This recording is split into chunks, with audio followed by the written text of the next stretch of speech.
बीडमधील संतोष देशमुख यांच्या हत्येनंतर संपूर्ण महाराष्ट्रामध्ये खळबळ उडाली आहे आणि या हत्येच्या संदर्भामधले वेगवेगळे अपडेट जे आहेत ते क्षणाक्षणाला समोर येत आहेत। यामध्ये अतिशय धक्कादायक अशा गोष्टी या क्षणाक्षणाला बाहेर पडत आहेत। त्यामुळे निश्चितपणानं बीडकडे सगळ्या राज्याचं लक्ष लागून आहे। या संदर्भात सीआयडी असेल किंवा महाराष्ट्र पोलीस म्हणजे बीड पोलीस असेल यांचे वेगवेगळी पथकं ही तपास करत आहेत, कसून चौकशा सुरू आहेत वेगवेगळ्या लोकांच्या आणि आत्तापर्यंत बऱ्याच लोकांच्या चौकशी जी आहे ती सीआयडी कडून सुद्धा करण्यात आलेली आहे। आणि हे प्रकरण जिथून सुरू झालं त्या मुळाशी जाण्याचा प्रयत्न आपण या व्हिडिओच्या माध्यमातून करणार आहोत। त्यामुळे हा व्हिडिओ तुम्ही शेवटपर्यंत नक्की बघा। आता माझ्या हातामध्ये या दोन एफआयआर आहेत। या दोन एफआयआर ज्या आहेत याची खासियत ही आहे की या दोन्ही एफआयआर एकाच व्यक्तीने केलेले आहे। संतोष देशमुख यांच्या हत्या प्रकरणामध्ये या दोन एफआयआरचा संबंध नेमका कसा आहे, संतोष देशमुख यांच्या हत्येचं जे मूळ आहे त्या मूळ कारणांच्या जवळ आपण जर गेलो तर त्यामध्ये पवन चक्कीचा जो प्रोजेक्ट आहे बीड जिल्ह्यामधला, या पवन चक्कीच्या प्रोजेक्टवरती जी भांडणं झाली होती त्या संदर्भातले व्हिडिओ सुद्धा समोर आले होते आणि तिथूनच संतोष देशमुख यांच्या हत्येचं जे काय आहे ते मूळ मानलं जातं। आणि या संदर्भामध्ये आताच नाही म्हणजे याच महिन्यामध्ये नाही तर गेल्या काही दिवसांपासून सुद्धा या संदर्भातल्या तक्रारी समोर येत होत्या आणि याच तक्रारींच्या संदर्भामधील ह्या दोन्ही एफआयआर आहेत। यातली पहिली जी एफआयआर आहे ती आहे 29/5/2024 या तारखेची, तर दुसरी एफआयआर जी आहे ती आहे 11/12/2024 या दोन एफआयआरचा आणि संतोष देशमुख यांचा हत्येचा नेमका काय संबंध आहे, या दोन एफआयआर मध्ये नेमकं काय आहे, यामध्ये कुणाकुणाची नावं आहेत आणि या व्यक्तींचा या हत्येच्या प्रकरणाशी नेमका कसा संबंध आहे हेच आपण पुढील काही मिनिटात जाणून घेणार आहोत। नमस्कार, मी निलेश, आपण बघताय मुंबईत। तर जसं की मी तुम्हाला सांगितलं की ही जी पहिली एफआयआर आहे, आधी आपण समजून घेऊयात की या दोन्ही एफआयआर ज्या आहेत त्या एकाच व्यक्तीने केलेल्या आहेत। या दोन्ही एफआयआर सुनील शिंदे यांनी केलेल्या आहेत आणि सुनील शिंदे यांनी 29/5/2024 रोजीच ही जी एफआयआर आहे ती केली होती आणि यामध्ये रमेश घुले आणि अनोळखी एक अशा दोन व्यक्तींच्या विरोधामध्ये त्यांनी ही एफआयआर दाखल केली होती। त्यामध्ये त्यांनी काय म्हटलंय ते बघा। त्यामध्ये त्यांनी असं म्हटलंय की अवादा कंपनी जिथून या सगळ्या हत्येचं मूळ मानलं जात आहे, अवादा कंपनी किंवा अवादा कंपनी हे खूप चर्चेत आहे संतोष देशमुख यांच्या हत्या प्रकरणानंतर। तर अवादा कंपनीमध्ये गेल्या 3 महिन्यांपासून प्रोजेक्ट हेड या पदावरती मी कार्यरत आहे। आमच्या कंपनीची मेन ऑफिस नोएडा दिल्ली इथं आहे आणि मागील 3 महिन्यांपासून बीड जिल्ह्यातील केज तालुक्यामधल्या मस्साजोग विडा या भागामध्ये पवन ऊर्जा प्रकल्पाकरता जमीन अधिग्रहणाचं काम चालू असून सदर कामावर मी प्रोजेक्ट हेड म्हणून नेमणुकीस आहे आणि या शिवारामध्ये आणि देखरेख करण्याकरता मी सतत ये-जा करत असतो। 28/5/2024 रोजी मी सकाळी 10:30 वाजता बीडमधून माझ्या गाडीनं मस्साजोगच्या ऑफिसला आलो आणि या ऑफिसला आल्यानंतर तिथं कामाचा आढावा घेऊन माझ्या सहकाऱ्यांसोबत मी नाश्ता करण्यासाठी जात होतो। तेव्हा 11 वाजेच्या सुमारास मस्साजोगच्या पुढे बंद टोल नाक्याच्या पुढे पांढऱ्या रंगाच्या एका स्कॉर्पिओ गाडीनं माझ्या गाडीला ओव्हरटेक करून इशारा देऊन गाडी थांबवली आणि या गाडीमधून 6 इसम खाली उतरले, माझ्याकडे आले आणि मला माझं नाव विचारलं, काय काम करतोस असं विचारलं। त्यांना मी ज्यावेळेस सांगितलं की प्रोजेक्ट हेड म्हणून मी अवादा कंपनीमध्ये काम करतो, त्यावेळेस एक इसम मला त्यातला म्हणाला की आपण अधिग्रहण करत असलेली पवन चक्कीच्या जागेसंदर्भात बोलायचं आहे असं म्हणून त्यांनी मला त्यांच्या गाडीत बसण्याचं सांगितलं।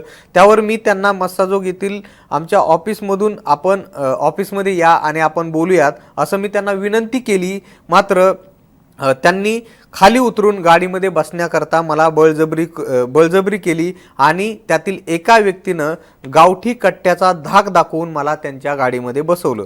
त्यावेळेस मी या गाडीचा पासिंग नंबर बघितला, तो MH15EB 2682 असा होता।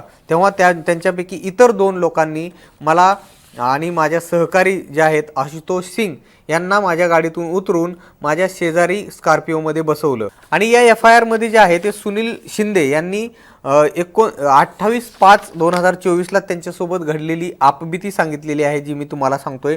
त्यानंतर त्या गाडीतून सुनील शिंदे यांना वेगवेगळ्या ठिकाणी नेण्यात आलं असा सुद्धा दावा हा सुनील शिंदे यांनी केलेला आहे। यामध्ये पुढे सुनील शिंदे असं म्हणतात की त्या गाडीमध्ये आम्हाला बसवलं आणि ते इसम आमच्याकडे आले आणि हॉटेलमध्ये ते बसले होते, त्यावेळेस हॉटेलमध्ये बोलणी करू लागले आणि त्यावेळेस अशी विचारणा केली, आम्हाला शिवीगाळ केली, तुम्ही तुमच्या ओळखीचा कोणीही राजकीय पुढारी किंवा पोलिसांना घेऊन या, आम्ही तुमचं काम होऊन देणार नाही, तुम्ही आम्हाला तुमच्या कंपनीच्या जमीन अधिग्रहण, रोड तयार करणे आणि इतर कामं करण्यासाठी आम्हाला कामं दिली नाहीत तर तुमचं कुठलंही काम होऊन देणार नाही अशी धमकी आम्हाला दिली। त्यानंतर त्यांनी माझ्या वरिष्ठ अधिकाऱ्यांना विचारपूस करून त्यांना फोन लावायला सांगितलं। मग अल्ताफ तांबोळी सरांना मी फोन लावला। अल्ताफ तांबोळी सरांना मी केजमधून रमेश घुले बोलतोय, मी तुमचं कोणतंही काम इथं होऊन देणार नाही, तालुक्यामध्ये एकही काम तुमचं होणार नाही। आणि त्यानंतर शिंदे यांनी यामध्ये आणखी एका व्यक्तीचा उल्लेख केलेला आहे, ते म्हणजे पोटे सर। तर या पोटे सरांनाही त्यांनी फोन करायला लावला आणि तुम्हाला आम्हाला भेटायचं आहे असं म्हणून त्यांना ज्यावेळेस सांगितलं की मी पुण्याच्या जवळ आहे, तुमच्याकडे येण्यासाठी मला उशीर होईल, तुम्ही भगवानगडाजवळ या, तिथं आपण भेटूयात। त्यामुळं त्यांनी माझ्या गाडीची चावी आशुतोष सिंग यांच्याकडे दिली। माझ्या इतर 2 सहकाऱ्यांना आशुतोष सिंग यांच्यासोबत माझ्या गाडीसह निघून जाण्यास सांगितलं आणि ते तिघजण माझी गाडी घेऊन तिथून निघून गेले। त्यानंतर त्यांनी त्यांच्या स्कॉर्पिओ गाडीमधून बसून मला माजलगाव मार्गे भगवानगडाकडे ते घेऊन गेले आणि तिथं दुपारच्या सुमारास साधारणतः खरवंडी गावाजवळ असलेले एका हॉटेल समोर आम्ही थांबलो। तेव्हा माझ्यासोबत 10 ते 12 इसम होते। तेव्हा थोड्या वेळानं पोटे सर त्यांच्या खाजगी गाडीनं तिथं आले, त्यांच्यासोबत त्यांचा ड्रायव्हरही होता। त्यानंतर रमेश घुले हा पोटे सरांना म्हणाला की आमच्या तालुक्यामध्ये पवनचक्की करण्याकरता आम्हाला न विचारता जमीन घेतात, काम करता, तुम्ही आम्हाला विचारून काम करायला पाहिजे, तुम्हाला जर काम करायचं असेल तर मला 2 कोटी रुपये द्यावे लागतील, नसता तुम्हाला केज तालुक्यामध्ये कुठेही काम करून देणार नाही असं म्हटल्यानंतर पोटे सरांनी त्यांना आपण सावलीमध्ये बसून बोलूयात म्हणत नगरकडे जाणाऱ्या एका रस्त्यावरती पुढे घेऊन गेले आणि त्यावेळेस समोरून पोलीस गाडी आली आणि पोलीस गाडी आल्यामुळे रमेश घुले यांनी मला पोटे सरांच्या गाडीमध्ये बसवलं व मी सांगितल्याशिवाय बाहेर यायचं नाही असं सांगितल्यानं मी पोटे सरांच्या गाडीत बसलो। तेव्हा तिथं आलेल्या पोलिसांनी रमेश घुले व त्यांच्यासोबत असलेल्या लोकांची विचारपूस केली। त्यानंतर पोलीस आमच्या गाडीजवळ थांबवून माझ्याकडे आले व मला माझं नाव विचारलं। ओळख पटल्यानंतर म्हणाले की आम्ही तुमच्याबाबत विचारणा करत होतो, तुम्हाला कुणी इथं आणलंय असं विचारलं होतं, परंतु मला घेऊन आलेले रमेश घुले व त्यांचे इतर 10-12 साथीदार पोलीस माझ्याकडे येताच निघून गेले। त्यानंतर पोलीस मला पाथर्डी पोलीस स्टेशनला घेऊन आले। त्यानंतर बीड LCBचे तुपे साहेब व त्यांचे सहकारी पाथर्डी पोलीस स्टेशन इथं आले आणि त्यांनी माझ्याकडे विचारपूस करून मला केज पोलीस स्टेशन इथं घेऊन आले। या पद्धतीचा जो वृत्तांत आहे तो सुनील शिंदे यांनी 29/5/2024ला केलेल्या FIR मध्ये दिलेला आहे। म्हणजे कशा पद्धतीनं त्यांचं एक प्रकारे अपहरण करण्यात आलं, त्यांना वेगवेगळ्या ठिकाणी घेऊन जाण्यात आलं, त्यांना धमकी देण्यात आली, त्यांच्यासोबतच त्यांच्या वरिष्ठ अधिकाऱ्यांशी बोलून सुद्धा त्यांनाही थेट शब्दामध्ये धमकी देण्यात आली असा उल्लेख या FIR मध्ये केलेला आहे। आता आश्चर्याची गोष्ट म्हणजे या सुनील शिंदे यांनी संतोष देशमुख यांच्या हत्येच्या प्रकरणानंतर सुद्धा एक FIR दाखल केलेली आहे आणि ती ही दुसरी FIR आहे। या FIR मध्ये त्यांनी सरळ वाल्मिक कराड, विष्णू चाटे, सुदर्शन घुले या तिघांच्या विरोधामध्ये ही FIR त्यांनी केलेली आहे आणि यामधले आपल्याला सगळ्यांनाच माहिती आहे की वाल्मिक कराड हे खंडणी प्रकरणामध्ये सध्या फरार असल्याचं जाहीर केलेलं आहे आणि यामधले दुसरे जे 2 आरोपी आहेत विष्णू चाटे आणि सुदर्शन घुले हे या प्रकरणामधील आरोपी आहेत। या तिघांच्या विरोधामध्ये सुनील शिंदे यांनी 11 तारखेला FIR दाखल केलेली आहे। या FIR मध्ये त्यांनी काय म्हटलंय ते सुद्धा बघा की या FIR मध्ये ते असं म्हणतात, मागच्या 1 वर्षापासून अवादा एनर्जी प्रायव्हेट लिमिटेड कंपनीत प्रकल्प अधिकारी म्हणून मी काम पाहत आहे। माझ्याकडे बीड जिल्ह्यातील केज तालुक्यामधील विविध ठिकाणी पवन ऊर्जा प्रकल्पाचे मांडणी व उभारणीचे काम आहे। मस्साजोग या ठिकाणी प्रकल्पाचे मुख्य कार्यालय असून त्या ठिकाणी माझ्यासोबत विविध प्रकल्पाचे अधिकारी काम पाहत आहेत। माझे सहकारी शिवाजी थोपटे हे जमीन अधिग्रहण विभागाचे काम बघतात। आमचे पवन ऊर्जा प्रकल्पाचे प्रमुख म्हणून सतीश कुमार हे महाराष्ट्रामध्ये काम बघतात। 29/11/2004 रोजी सकाळी 10 वाजताच्या सुमारास मी मस्साजोग इथल्या आवादा एनर्जी प्रकल्पाच्या कार्यालयात हजर असताना माझ्या मोबाईलवरती एका नंबरवरून विष्णू चाटे यांचा मोबाईल क्रमांक तिथं दिलाय त्यांनी आणि त्या नंबरवरून फोन आला। त्यांनी मला वाल्मिक अण्णा बोलणार आहेत असं म्हणाले। अरे ते काम बंद करा, ज्या परिस्थितीमध्ये सुदर्शनने सांगितले आहे त्या परिस्थितीत काम बंद करा, अन्यथा परिणाम गंभीर होतील।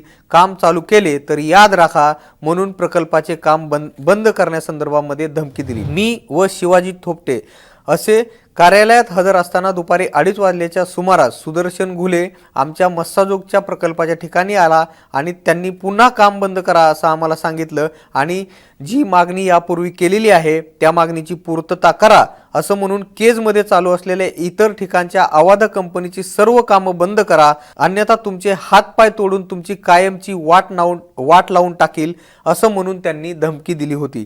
काही दिवसांपूर्वी शिवाजी थोपटे यांना वाल्मिक अण्णा कराड यांनी त्यांच्या परळीच्या कार्यालयात बोलवून आवादा कंपनीच्या केज तालुक्यातील सर्व कामं बंद करा, अन्यथा कामं चालू ठेवायचे असतील तर 2 करोड रुपये द्या असं सांगितलं होतं। त्यानंतर वेळोवेळी विविध लोकांच्या मोबाईलवरून प्रत्यक्ष अप्रत्यक्षरित्या प्रकल्पाचं काम बंद न ठेवल्यास मारहाण करण्याच्या व जीवे मारण्याच्या धमक्या सुद्धा दिल्या होत्या असा उल्लेख हा सुनील शिंदे यांनी केलेल्या या दुसऱ्या FIR मध्ये सुद्धा केलेला आहे। आता या 2 FIRचा जर एकंदरीतच अभ्यास केला तर स्पष्ट होतंय की एकंदरीतच या बीड जिल्ह्यातील केजमधल्या जे पवन ऊर्जा प्रकल्प आहेत त्या पवन ऊर्जा प्रकल्पाच्या संदर्भामध्ये खंडणी मागण्याच्या वरूनच हे 2 FIR दाखल केलेले आहेत आणि कुठंतरी संतोष देशमुख यांच्या हत्येला सुद्धा हेच प्रकरण जे आहे ते याची सुरुवात मानली जाते किंवा याचं कारण मानलं जाते। त्यामुळं आता हे 2 FIR समोर आल्यानंतर सुद्धा या 2 FIRचा सुद्धा उल्लेख जो आहे तो या चौकशीच्या संदर्भामध्ये केला जातोय। या अंगानं सुद्धा वेगवेगळ्या लोकांची चौकशी होताना आपल्याला दिसून येते। आतापर्यंत CIDनं अनेक लोकांना या प्रकरणामध्ये चौकशीला बोलवलेलं आहे। वेगवेगळ्या ठिकाणी जाऊन जी CID असेल किंवा बीड पोलीस असतील वेगवेगळ्या ठिकाणी जाऊन वेगवेगळी पथकं त्यांची चौकशी करताना दिसून येत आहे। त्यामुळं आता या संदर्भामध्ये संतोष देशमुखांच्या भावानं कोर्टामध्ये सुद्धा एक रीट याचिका दाखल केलेली आहे। एकंदरीत हे प्रकरण जे आहे ते कुठवर जाऊन पोहोचणार, यामध्ये आणखी कोणती नावं समोर येणार हे पाहणं सुद्धा इंटरेस्टिंग असणार आहे। आपल्याला याबाबत नेमकं काय वाटतं हे आम्हाला तुम्ही कमेंट बॉक्समध्ये नक्की सांगा आणि तुम्ही जर मुंबई तकला सबस्क्राईब केलं नसेल तर लगेच सबस्क्राईब करून घ्या। हा व्हिडिओ पाहिल्याबद्दल धन्यवाद।